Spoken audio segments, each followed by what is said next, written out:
Hello, tourist. So you're going to Malawi and you're wondering how transport generally works in Malawi. First thing to know is that there's no Uber. There's no Bolt. So you have to look at other options. The most commonly used transport within the city is a minibus. Minibuses tend to be quite crammed. They're not designed for tourists, and they will wait until the minibus is full before they leave.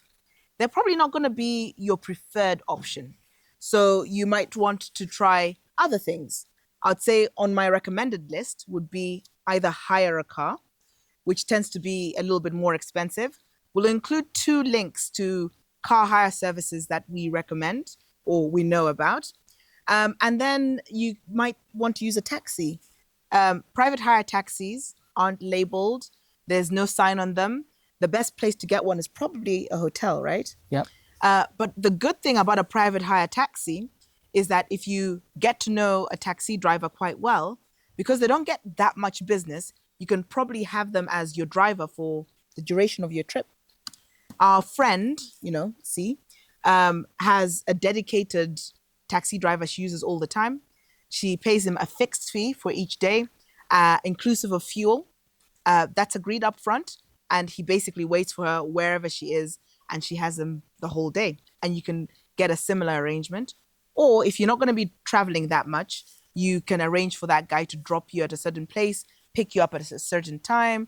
But to be honest, for the cost that it might be, my friend is paying the equivalent of about £20 per day, fuel inclusive. They might as well just wait for you.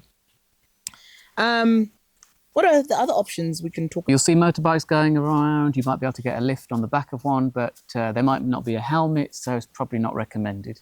Probably not the safest.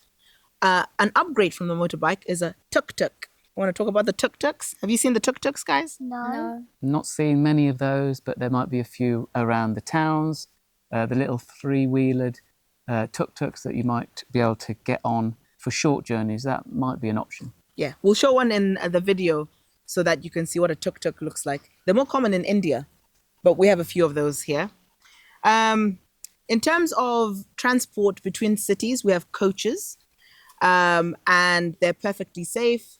They usually have one in the morning, maybe one in the evening. There might be a midday coach, so you can use that. However, flying between Blantyre and Lilongwe, the 2 main cities, has gone down considerably in price. It's so affordable. It costs about $60. It's 40 one way. minutes.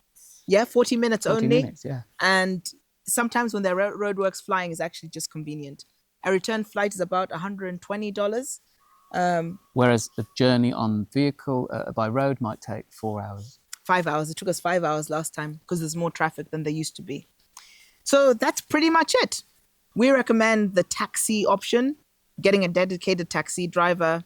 And second after that would be car hire. If you've got quite a lot of money, car hire with a driver is probably the best because you get exactly the type of car you want and someone to drive it.